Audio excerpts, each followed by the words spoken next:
40 দিনের বেশি যদি কেউ নাভির নিচের লোম পরিষ্কার না করেন তাহলে সেক্ষেত্রে তার সালাত কবুল হবে না, তার নামাজ হবে না। এরকম একটি মাসআলা আমাদের সমাজে প্রচলিত আছে।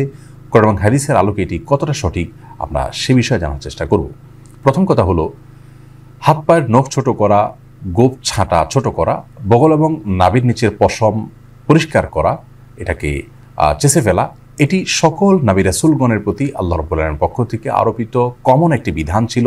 সকল নবী রাসূলগণের কমন একটি সুন্নাহ ছিল, যে সুন্নাহ সকল নবী রাসূলদের জন্য প্রযোজ্য ছিল। একজন ইমানদারের জন্য সেটি অবশ্যই অনেক বেশি গুরুত্বপূর্ণ। আনাস ইবনে মালিক রাদিয়াল্লাহু তাআলা আনহু একটি হাদিস বর্ণনা করেছেন, যেটি সহিহ মুসলিমে বর্ণিত হয়েছে, সুনান নাসাঈ এবং মুসনাদ আহমদ সহ বিভিন্ন হাদিস কিতাবে বর্ণিত হয়েছে। সেখানে তিনি বলেছেন যে রাসূল আকরাম সাল্লাল্লাহু আলাইহি ওয়াসাল্লাম আমাদেরকে এই কাজগুলো করবার জন্য, অর্থাৎ হাত পায়ের নখ ছোট করা, গোপ ছোট করা, বগল এবং নাভির নিচের পশম পরিষ্কার করা, চাষা, এই কাজের জন্য তিনি আমাদেরকে সময়সীমা নির্ধারণ করে দিয়েছেন 40 দিন। অর্থাৎ 40 দিন পর্যন্ত কেউ যদি বিলম্ব করেন তাহলে সেটি জায়েজ আছে, যদিও এত বেশি বিলম্ব না করে প্রতি সপ্তাহে একবার পরিচ্ছন্ন করতে পারে সেটি উত্তম ভালো কাজ। যত বেশি পরিষ্কার রাখা যায় এগুলো ততই ভালো। কিন্তু যদি কেউ বিলম্ব করতে চান তাহলে সেক্ষেত্রে তিনি এগুলো না চেষে না কেটে সর্বোচ্চ 40 দিন পর্যন্ত থাকতে পারবেন। 40 দিনের পর যদি তিনি না কেটে থাকেন তাহলে সেটি তার জন্য গুনাহের কারণ হবে। সে কারণে তিনি আল্লাহর কাছে পাপী হিসাবে বিবেচিত হবেন। কিন্তু এর কারণে তার সালাত হবে না, তার নামাজ কবুল হবে না, এরকম কোনো কথা হাদিসের কোথাও বলা হয়নি। সালাত বা নামাজ বিশুদ্ধ হওয়ার সম্পর্ক হলো সালাতের যে শর্ত আছে সেই শর্তগুলো তিনি সঠিকভাবে আদায় করেছেন কিনা এর উপর নির্ভর করে। যার কারণে সালাতের শর্ত যদি সঠিকভাবে আদায় করে থাকেন, ফরজগুলো সঠিকভাবে আদায় করে থাকেন, তাহলে সালাত বিশুদ্ধ হবে। যদিও তার নাভির নিচের লোম তিনি অপরিষ্কার রাখেন, নখ বড় রাখেন, এগুলো করা সত্ত্বেও তার সালাত আদায় হয়ে যাবে। কিন্তু এগুলোকে তিনি বড় রাখবার কারণে, ছোট না করার কারণে, সময়মতো না চাষবার কারণে, 40 দিনে বেশি অপরিচ্ছন্ন রাখবার কারণে তিনি একটি গুনাহে লিপ্ত হলেন, সেটি সম্পূর্ণ ভিন্ন বিষয়। আল্লাহর পরে আমাদের সকলকে সব ক্ষেত্রে রাসূল আকরাম সাল্লাল্লাহু আলাইহি ওয়াসাল্লামের সমস্ত দিক নির্দেশনাগুলোকে মেনে চলার তৌফিক দান করুন। যাকাতের নামে তামাশা করবেন না। তামাশা অনেকভাবে হয়, আমি বিস্তারিত বলার সময় একেবারেই নাই, শুধু এটুকু বলি, যাকাত আদায়ের জন্য আমাদের দেশে বহুকাল থেকে একটা কালচার চলে আসছে। দিন দিন কমছে আলহামদুলিল্লাহ, বলতে বলতে ওলামা একরাম অনেকটা কমে গেছে, কিন্তু এখনো আছে। যাকাত হিসেবে শাড়ি লুঙ্গি দেয় এবং অনেক দোকানে লেখা থাকে এখানে যাকাতের শাড়ি লুঙ্গি পাওয়া যায়। ইসলামপুরে গেলে, বাবুবাজারে গেলে, গুলিস্তানে গেলে বিভিন্ন দোকানে দেখবেন লেখা আছে কি এখানে যাকাতের শাড়ি লুঙ্গি পাওয়া যায়। আমি প্রথম বুঝতাম না যে যাকাতের শাড়ি লুঙ্গি কি আলাদা কোনো জগতের জিনিস নাকি। শাড়ি লুঙ্গি তো শাড়ি লুঙ্গি, আবার যাকাতের শাড়ি লুঙ্গিটা কি? অনেক পরে বুঝছি যে আসলে যাকাতের শাড়ি লুঙ্গির একটা বিশেষ ডেফিনিশন আছে। যাকাতের শাড়ি লুঙ্গি মানে সেই শাড়ি লুঙ্গি যে শাড়ি লুঙ্গি এক ধোয়াতে গজব হয়ে যাবে, যেটা এক ধোয়াতে ধ্বংস হয়ে যাবে, এর নাম হলো যাকাতের শাড়ি লুঙ্গি। যেটা জীবনে দানকারী তো দূরের কথা, তার হাউস ড্রাইভার কেউ দিবে না, তার কাজের বুয়া কেউ দিবে না, সেই জিনিসটা যাকাতের শাড়ি লুঙ্গি হিসেবে দিবে। আমি চিন্তা করলাম যে আচ্ছা দিবেই যখন, মানুষের কম দামা জিনিসটা কেন দেয়? সে 500 লুঙ্গি না দিয়ে 200 দেখ, ভালোটা দেখ। কিন্তু কেন এটা করে? আর লুঙ্গি আর শাড়ি বা কেন দিতে হবে? আইডিয়া কোথেকে আসবে? মানুষের পেটে খাবার দরকার আগে, লুঙ্গি তো পরে। ন্যাংটা তো দেশে কেউ থাকে না, যত গরিব মানুষই হোক। অতএব শাড়ি লুঙ্গি কেন দিতে হবে? পরে আমি এটার উত্তর নিজে নিজে পাইছি। সেটা হলো, আল্লাহ আলাম, আমার ধারণা ভুলও হতে পারে, আমার মনে হচ্ছে আর কি, যে শাড়ি লুঙ্গি দিলে এটা সাইনবোর্ডের কাজ করে। কারণ শাড়িটা পরে চলে, লুঙ্গিটা পরে চলে, কে দিছে রে, অমুকে ছেলে দিছে, সারা গ্রাম এটা সাইনবোর্ডের কাজ করে, তাই না? ক্যাশ 500 টাকা দিলে তো এটা পকেটে থুয়ে দিবে, মানি ব্যাগে থুয়ে দিবে, এই টাকা তো সাইনবোর্ডের কাজ করবে না। অতএব দান করব আর কোনো ফিডব্যাক আসবে না, এটা কেমন দান হলো? অতএব এমন জিনিস দিলাম যে পরে পরে হাঁটবে, নতুন পতপত করে আওয়াজ হবে, কসকস করবে, মানুষ বলবে আরে ভাই এই যে একবারে মরমরা লুঙ্গি কে দিছে, অমুকে ছেড়ে দিছে। বাহ, এই দানটায় আমার মনে হয় শাড়ি লুঙ্গি। নাহলে শাড়ি লুঙ্গি কেন দিতে হবে? গরিবের তো টাকা দরকার, সে তার প্রয়োজন পূরণ করবে। আপনি শাড়ি লুঙ্গি ফিস করে দিয়ে আর কে? যাকাত হিসাবে তাকে অর্থ দিবেন, নগদ টাকা দিবেন, সে তার প্রয়োজন পূরণ করবে। তার পেটে ভাত না থাকতে পারে, ওষুধ না থাকতে পারে বাসায়, আপনি শাড়ি লুঙ্গি দেওয়ার কে? আপনি ফিস করে দেওয়ার কে? এ ভাই আমার 50 টাকা আপনি পরিশোধ করতে আসছেন, আপনি যে 50 টাকা না দিয়া 50 টাকার আপেল কিনে আনে আমার বলেন, বরং ভাই 50 টাকা পাইতেন তো এই যে আপেল কিনে আনছি আপনার জন্য, থাপ্পড় কারো উপযুক্ত হবে না? কি বলেন?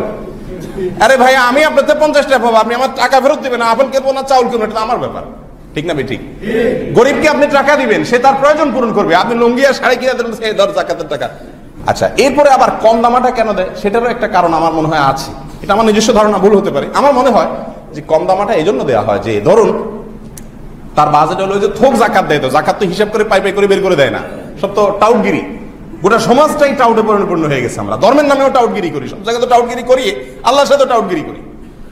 50,000 টাকার বাজেট আছে ধরে করেন, মনে করেন, তো 50,000 টাকা সে যদি 500 টাকা দামের ভালো লুঙ্গি কিনে, তাহলে লুঙ্গি দিতে পারবে কয়টা? 100টা। আর যদি সে 250 টাকার কমা লুঙ্গি দেয়, তাহলে দিতে পারবে কয়টা? 200টা। অতএব সাইনবোর্ড 100টার জায়গায় কটা হয়ে গেল? 200টা হয়ে গেল। এই জন্য জাকাতের বিশেষ সায় লুঙ্গি।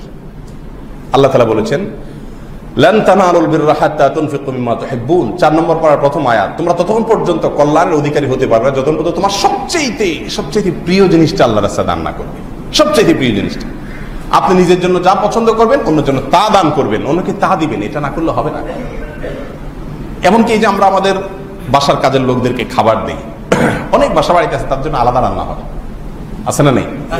ব্রিটিশদের সবকিছু খারাপ, ব্রিটিশরা এই দেশ দখল করে গেছে, আমরা তাদের সমালোচনা করি, তাদের যত নোংরা স্বভাব আছে, নোংরা তাদের যত কালচার আছে, সেগুলো কিন্তু আমরা খুব সদম্বে রেখে দিয়েছি।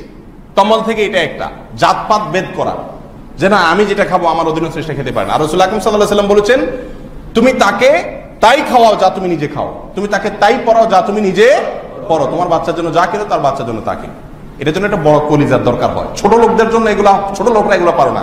যারা ছোট লোক এরা চিন্তা করে আমার ছেলে আর আমার ড্রাইভারের ছেলে এক রকমের জামা কিভাবে হবে, এটা হলো ছোট লোক।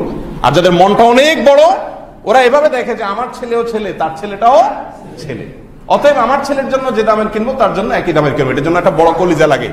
আল্লাহ তাআলা আমাদের কলিজাগুলো বড় করার তৌফিক দান করুন, আমাদের মনগুলোকে আল্লাহ তাআলা বড় করার তৌফিক দান করুন। যাকাত দেওয়ার নামে তামাশা নয়, পাই পাই করে হিসাব করে যাকাত দিবেন। যাকাত সম্পর্কিত হাজারো প্রশ্ন আছে, হাজারো বিষয় আছে যেগুলো ক্লিয়ার করা দরকার। এই সংক্ষিপ্ত আলোচনাটা সম্ভব নয়, জেনে নেবেন যার যার দায়িত্বে, এবং সম্ভব হলে আমরা আরো আলোকপাত করব। আল্লাহ তাআলা আমাকে, আপনাকে, আমাদের সকলকে ইসলামের এই গুরুত্বপূর্ণ অথচ অবহেলিত রোকন, স্তম্ভ, ফরজ বিধান যাকাতকে সঠিকভাবে যথাযথভাবে আদায় করার তৌফিক দান করুন। অন্যের সম্পদ নিজের নামে কাগজপত্র করে দখল করার পরিণতি কি? খুবই গুরুত্বপূর্ণ একটি প্রশ্ন ভাইরা আমার। অন্যের সম্পদ নিজের জন্য দখল করা আর জাহান্নামের টিকিট বুকিং দেওয়া এক জিনিস। রাসূল করিম সাল্লাল্লাহু আলাইহি সাল্লাম বলেছেন, এক বিঘত সম্পদ যদি কেউ কারোর আত্মসাৎ করে, কিয়ামতের ময়দানে আল্লাহ রাব্বুল আলামিন তার গলায় 7 তবক জমিন ঝুলিয়ে দিবেন, ধসাতে থাকবেন তাকে। ভাইরা আমার, একটা গুনাহ করেন, আল্লাহর একটা নাফরমানি করেন, আল্লাহর একটা হুকুমকে লঙ্ঘন করেন, এত বড় রিস্ক নাই। মানুষের সম্পদ অন্যায়ভাবে আত্মসাৎ করলে যত বড় রিস্ক আছে, কারণ এটা বান্দার হক। বান্দার হক আল্লাহ নিজেও মাফ করবেন না। আর কিয়ামতের দিন দুনিয়াতে যদি কারোর সম্পদ আপনি আত্মসাৎ করেন, কৌশলে নিজের নামে লেখায় নেন, আইল ঠেলে জায়গাটা বাড়ায় নেন, আছে না নাই? দেশ থেকে ভাই টাকা পাঠাইছে, আপনি কৌশলে আপনার নামে জমিটা নিয়ে আনিছেন, আছে না নাই? অনেক বাপ, ছেলে কষ্ট করে টাকা পাঠাইছে, হ্যাঁ ছেলে ভিসা নেওয়ার সময় যে টাকা নিয়েছে সে টাকা আপনি অবশ্যই আদায় করে নিতে পারেন বাপ হিসাবে, যদি তাকে টাকা দিয়ে থাকেন। কিন্তু এরপরেও তার জীবনের সব কামাইয়ের টাকা দিয়ে আপনার নিজের নামে জমি কিনবেন আর সব ছেলে মেয়েরে ভাগ দিবেন, আছে না নাই? এগুলো হারাম। দুনিয়াতে ওই ছেলে কিছু হয়তো বলবে না, চক্ষু লজ্জায় পড়ে বাপে করছে। কিয়ামতের ময়দানে বাপ সন্তান কেউ কাউকে চিনবে ইয়াউমা ইয়াফিরুল মারউ মিন আখিহি ওয়া উম্মিহি ওয়া আবি। ভাইরা, কেউ কাউকে ছাড় দিবে না। দুনিয়াতে যদি আমার সম্পদ কেউ আত্মসাৎ করে, আমার উপকার করছে, কারণ এর বিনিময়ে আখিরাতে অবশ্যই আল্লাহ তাআলা তার কাছ থেকে আমাকে আদায় করে দিবেন। রাসূল করিম সাল্লাল্লাহু আলাইহি ওয়াসাল্লাম বলেছেন, আতাদরুনা মাল মুফলিস, তোমরা কি জানো সবচেয়ে অভাবী মানুষটা কে? সাহাবায়ে কেরাম বললেন, আল মুফলিসু ফিনা মান লা দিরহাম লাহু ওয়া লা মাতা। ইয়া রাসূলুল্লাহ, হে আল্লাহর রাসূল, আমাদের মধ্যে গরীব মানুষ বলা হয় ওই ব্যক্তিকে যার পয়সা কড়িও নাই, সহায় সম্পত্তি নাই। নবী সাল্লাল্লাহু আলাইহি ওয়াসাল্লাম বলেছেন, না, এটা তো সাময়িক সময়ের মুফলিস, সাময়িক সময়ের অভাবী। এর অভাব যে কোনো সময় দূর হয়ে সে বড়লোক হয়ে যেতে পারে। আসল মুফলিস আর অভাবী সেই লোক যে অনেক আমল, অনেক ওয়াজ মাহফিল শুনছে, দায় রাখছে, নামাজ কালাম পড়ছে, অনেক ইবাদত করে কিয়ামতের ময়দানে উঠছে, এরপরে দুনিয়াতে কারোর জমি মারছে, অন্যায়ভাবে আত্মসাৎ করছে, জাল দলিল করে নিছে, আইল ঠেলে জমি বানাইছে, বিভিন্ন ভাবে আত্মসাৎ করছে, বোনের হক বাপের সম্পত্তিতে আছে দেয় নাই, ফুফুর হক দাদার সম্পত্তিতে আছে দেয় নাই, বিভিন্ন ভাবে আত্মসাৎ করছে, স্ত্রীর মহারণা পরিশোধ করে নাই, বান্দার হক দেয় নাই, এই ব্যক্তিকে কিয়ামতের ময়দানে সমস্ত পাওনাদাররা হাজির হবে আর বলবে, চান্দু দুনিয়াতে তো বহুত মাস্তানি করছো, গায়ের জোর ছিল, আজ আহকামুল হাকিমিনের সামনে কোনো কাহিনী চলবে।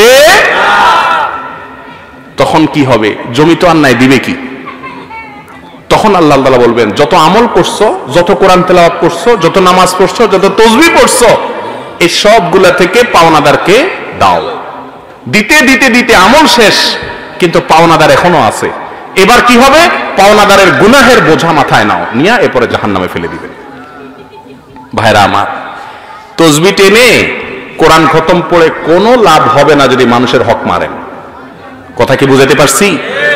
আল্লাহর আদালতে 3 ধরনের মামলা উঠবে, মুসনাদ আহমদের হাদিসে আসছে। এক ধরনের মামলা ক্ষমার অযোগ্য, জামিনের অযোগ্য, সেটা হলো শিরক করে মারা গেলে, তওবা ছাড়া। 2 নম্বরের মামলা হলো আল্লাহবাদী মামলা। আল্লাহবাদী মামলা কোনটা? আল্লাহর কথা মানেন নাই, পর্দার বিধান মানেন নাই, নামাজ পড়েন নাই, ত্রুটি করছেন, রোজা রাখেন না, আল্লাহর বিধান মানেন নাই ডাইরেক্ট। সেগুলো আল্লাহ চাইলে মাফ করতে পারেন, চাইলে সাজা দিতে পারেন।